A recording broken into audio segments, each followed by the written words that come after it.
ఎప్పుడైనా ఎక్కడైనా మీ చేతిలోనే వార్తా ప్రపంచం. మీ మొబైల్లో, మీ కంప్యూటర్లో, మీ టీవీలో.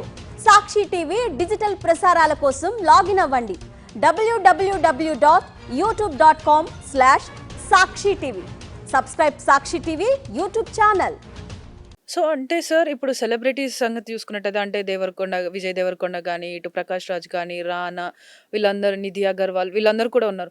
సో వీళ్ళందరూ మూవీస్ చేస్తూ బాగానే సంపాదిస్తున్నారు కదా. మళ్ళీ బెట్టింగ్ యాప్స్ని ప్రమోట్ చేసి ఇంకా వీళ్ళు ప్రమోట్ చేస్తున్నారంటే నార్మల్ పీపుల్ కూడా అరే హీరోసే ప్రమోట్ చేస్తున్నారు, నిజమై ఉండొచ్చేమో, మేం పెడితే ఏంటి అని వాళ్ళు అలా ఇన్ఫ్లుయెన్స్ అయ్యే ఛాన్సెస్ ఉన్నాయి. ఆ మాత్రం ఆలోచన లేకుండా ఎందుకు ప్రమోట్ అంటే చేస్తున్నారు? దీన్ని మనం ఎథికల్ కోణంలో నైతిక బాధ్యతగా, ఇప్పుడు ఒక ఇన్ఫ్లుయెన్సర్ ఉన్నారు, ఒక సెలబ్రిటీ, సినీ సెలబ్రిటీ ఉన్నారు అంటే తన మీద చాలా నైతిక బాధ్యత ఉంటుంది. తను చేసే ప్రతి చర్య తన ఫ్యాన్స్, ఫాలోవర్స్ లేదా ప్రతి ఒక్కరి మీద వేల impact లక్షల ఉంటుంది. మంది తన యొక్క మాటల పైన ఇన్ఫ్లుయెన్స్ అవుతారు అనేది వీళ్ళకి నైతిక బాధ్యత ఉండాలి, తెలియాలి. ఇది చేయడం వల్ల ఎలా ఎఫెక్ట్ అవుతారు ఏంటి అన్నది ఆలోచన ఉండాలి. పబ్లిక్ లైఫ్ ఎలా ఎఫెక్ట్ అవుతుంది అనేది వీళ్ళకైతే తెలియాల్సిన అవసరం తప్పకుండా ఉంది. ఇప్పుడైతే జాగ్రత్తగా ఉంటారని మనం అనుకోవచ్చు. ఇంతకుముందు జరిగింది, ఇప్పుడైతే జాగ్రత్తగా ఉండాల్సిన అవసరం అయితే తప్పకుండా ఉంటుంది. ఇలాంటి ప్రమోట్ అయితే చేయొద్దు ఎవరైనా సరే. ఇలాంటి ప్రమోట్ చేసి ఈ బెట్టింగ్ యాప్స్ ఎంత దారుణంగా ఉందంటే దాదాపు 85 లక్షల కోట్ల మార్కెట్ ఉన్నట్టు అంచనా ఉంది. అంటే దాదాపు భారత ప్రభుత్వం యొక్క బడ్జెట్ కంటే ఎక్కువ. ఇది తెలంగాణ బడ్జెట్కు ఒక 100 రెట్లు. కాళేశ్వరం లాంటి ప్రాజెక్టులు ఒక 100 ప్రాజెక్టులు కట్టుకోవచ్చు. అంత పెద్ద బడ్జెట్, మ్యాగ్నిట్యూడ్ బడ్జెట్ ఇది. అంటే అంత పెద్ద మార్కెట్. ఒక 27,000 కోట్ల ట్యాక్సులు ఎగ్గొడుతున్నట్టు అంచనా. అందుకోసం ఇప్పుడు ఈడీ వచ్చింది, ఇది ఎలా జరిగిందని ఇన్వెస్టిగేషన్ చేస్తున్నారు.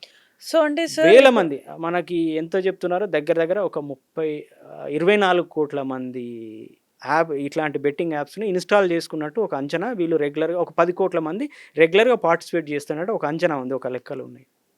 సో సార్ అంటే ఇప్పుడు మీరు అన్నట్టు ట్రాన్సాక్షన్స్ అన్నీ కూడా ఏదైతే 2 లక్షలకి ఎక్కువ ఉంటుందో అది ఆన్లైన్ ట్రాన్సాక్షన్, ఆర్బీఐ కానీ అటు బ్యాంక్ వాళ్ళు కానీ దాన్ని మానిటర్ చేస్తూ ఉంటారు, దానికి తగ్గట్టు ట్యాక్స్ కూడా డిడక్ట్ చేస్తూ ఉంటారు అని.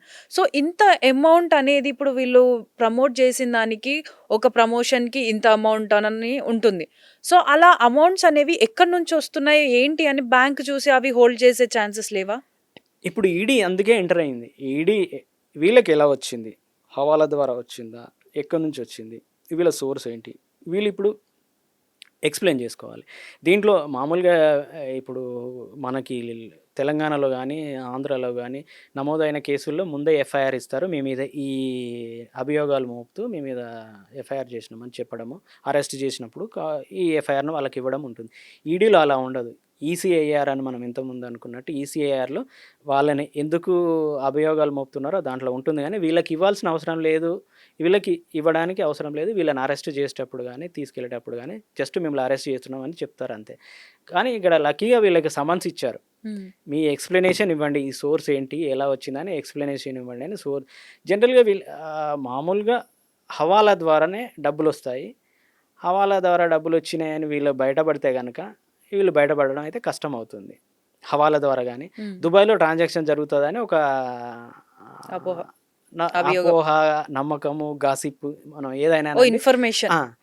లేదు అంటే ఈ ప్రాపర్టీలను వీళ్ళు ఏం చేస్తారు, ఇక్కడ బెట్టింగ్ యాప్స్ చేస్తారు, దుబాయ్లో ప్రాపర్టీ కొంటారు, ఆ ప్రాపర్టీని లీజ్కి ఇవ్వడము, అద్దెలకు ఇవ్వడము ఇక్కడ తెలియదు మనకి. ఇంకా డబుల్ ట్యాక్సేషన్ ఎగ్జెంప్షన్ ఉంటుంది దుబాయ్తో మనకి.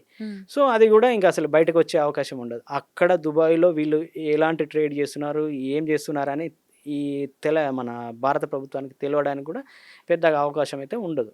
సో అంటే ఇప్పుడు మీరు అన్నట్టు కొన్ని కోట్ల ట్రాన్సాక్షన్స్, కొన్ని కోట్ల బడ్జెట్ మార్కెట్, 85 లక్షల కోట్లు, 85 లక్షల కోట్ల బడ్జెట్ ని మెయింటైన్ చేస్తున్నారు అంటే డిఫరెంట్ మల్టిపుల్ వందల సంఖ్యలో బెట్టింగ్ యాప్స్ ఉంటాయి. ఇవన్నీ మనకు యూట్యూబ్లో కానీ, ఇన్స్టాలో కానీ, ఫేస్బుక్లో కానీ యాడ్స్ వస్తూ ఉంటాయి. అంటే ఇది తెలంగాణ ప్రభుత్వం కూడా, తెలంగాణ ప్రభుత్వం అయినా ఇండియన్ గవర్నమెంట్ అయినా కొంచెం ప్రాపర్ ఓవర్ సైట్ అయితే ఉండాల్సిన అవసరం అయితే ఉంటుంది. మనం మామూలుగా రీల్స్ యూట్యూబ్లో మనం కంటిన్యూస్గా ఒక 2, 3, 4 ఒక రీల్స్ చూసామనుకోండి, అప్పుడు ఏమవుతుంది, ఒక యాడ్ వస్తుంది. యాడ్ మళ్ళీ లింక్ ఎక్కడ ఉంటుంది? యాడ్‌ని గనక మనం ప్రాపర్‌గా ఇన్వెస్టిగేషన్ అంటే అందరూ ఎవరు ఇన్వెస్టిగేషన్ ఓరియెంటెడ్‌లో చూడరు. ఇన్వెస్టిగేషన్ ఓరియెంటెడ్‌లో ఎవరైనా చూస్తే గనక ఈ యాప్ అనేది హాంకాంగ్ నుంచి మనకి ప్రమోట్ అవుతూ ఉంటుంది. హాంకాంగ్ నుంచి ప్రమోట్ అవుతుంది. హాంకాంగ్‌లో ఏదో ఒక బినామీ కంపెనీ. అంటే వీడిని డాట్స్ అయితే కనెక్ట్ చేసుకోవడం పెద్ద విషయం గాదు. ఈ డాట్స్ అన్నీ కనెక్ట్ చేసుకోవడము భారత ప్రభుత్వం గూడా దీని మీద గట్టి చర్యలు తీసుకోవాల్సిన అవసరం అయితే తప్పకుండా ఉంది. సో, అంటే సార్ ఇప్పటికి మనం చూస్తున్నాం కొన్ని యూట్యూబ్ మనం ఏదైనా వీడియోస్ గానీ, లేకపోతే ఏదైనా న్యూస్ చూస్తున్నప్పుడు ఇప్పటికీ కొంతమంది ప్రమోషన్స్ వస్తూనే ఉన్నాయి. అయినా కూడా ఇంత జరుగుతున్న ఇన్ని కేసులయితున్నా కూడా ఎందుకు దాన్ని ఇంకా కంప్లీట్‌గా నిర్మూలించలేకపోతున్నారు? అంటే ఇక్కడ ఒక థిన్ లేయర్ ఉంది. ఏంటి game of skill, chance game of chance అనేదే ఇల్లీగల్. గేమ్ ఆఫ్ స్కిల్ అనేది ఇల్లీగల్ కాదు. దీనికి క్రిమినల్ చర్యలకు అర్హమైంది కాదు అనేది చెప్తున్నారు. కానీ తెలంగాణ గవర్నమెంట్‌లో తెలంగాణ అమెండ్ చేసిన దాంట్లో గేమ్ ఆఫ్ స్కిల్ కూడా చేశారు. గేమ్ ఆఫ్ స్కిల్ కాదు అనే ఒక చిన్న దాంతో వీళ్ళు తప్పించుకుంటున్నారు.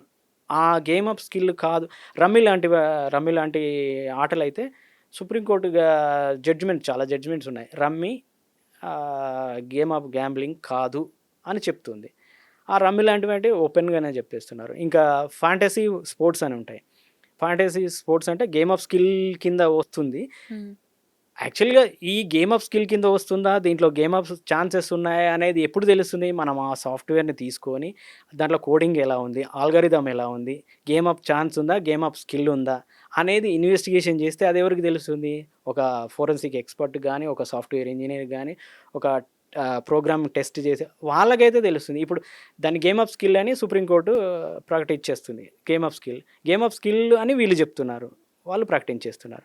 దాంట్లో హిడెన్‌గా ఏముందనేది చూడాల్సిన అవసరం ఉంది. దీని మీద భారత ప్రభుత్వము, తెలంగాణ ప్రభుత్వం, తెలంగాణ పోలీసులు ఇప్పుడు తెలంగాణ పోలీస్ సిట్ ఏర్పాటు చేసిన వీళ్ళు కూడా అంటే మన ఇది గనక చూస్తే వాళ్ళు కూడా ఈ విషయంలో కొంచెం ఆలోచించి వాళ్ళ యొక్క సాఫ్ట్‌వేర్‌లు ఎలా ఉన్నాయి? అల్గారిథమ్స్ ఎలా ఉన్నాయి? ఎలా రాస్తున్నారు కోడింగ్? ఛాన్సెస్ ఉందా? బెట్ ఉందా? ఇవన్నీ అయితే పరిశీలించాల్సిన అవసరం తప్పకుండా ఉంది. సో, సార్ ఒకవేళ నిజంగానే ఇదంతా కూడా హవాలా డబ్బు అని ఒకవేళ ప్రూవ్ అయితే ఈ సెలబ్రిటీస్‌కి ఎలాంటి శిక్ష పడే అవకాశం ఉంది? తప్పకుండా ఎంత అమౌంట్ అయితే వీళ్ళు మనం ఐటీ యాక్ట్‌లోనే క్లియర్‌గా ఉంటుంది. ఎంత అమౌంట్ అయితే క్యాష్‌లో తీసుకున్నారో, హవాలా ద్వారా తీసుకున్నారో అవన్నీ జప్తు చేస్తారు. ఈడీ జప్తు చేస్తుంది. ఇన్‌కమ్ ట్యాక్స్ కూడా కంప్లీట్ రికవరీ చేసేసుకుంటుంది. ఎంత అమౌంట్ వచ్చిందో అంత అమౌంట్ రికవరీ చేసుకుంది. క్రిమినల్ చర్యలుంటాయి వీళ్ళ మీద. Thank you sir. Thank you for your information. So, చూస్తున్నారు కదా! అంటే ఏదైతే ఇప్పటి వరకు కూడా సెలబ్రిటీస్ ప్రమోట్ చేసినటువంటి బెట్టింగ్ యాప్స్ ఉన్నాయో వాటి ద్వారా వచ్చిన డబ్బు అది నిజంగానే వీళ్ళకి ఆ యాప్స్ ద్వారా సంపాదించిందా? లేకపోతే హవాలా డబ్బు నుంచి వచ్చిందా? అన్నది క్లియర్‌గా తెలిస్తే ఒకవేళ అది గనక హవాలా డబ్బే అని గనక క్లియర్‌గా కన్ఫర్మ్ అయితే వాళ్ళకున్నటువంటి ప్రాపర్టీస్ ఏదైతే ఈ అమౌంట్ ద్వారా తీసుకున్నాము అని చెప్పినటువంటి ప్రాపర్టీస్ ఉంటాయో అవన్నీ కూడా జప్తు చేయడం జరుగుతుంది.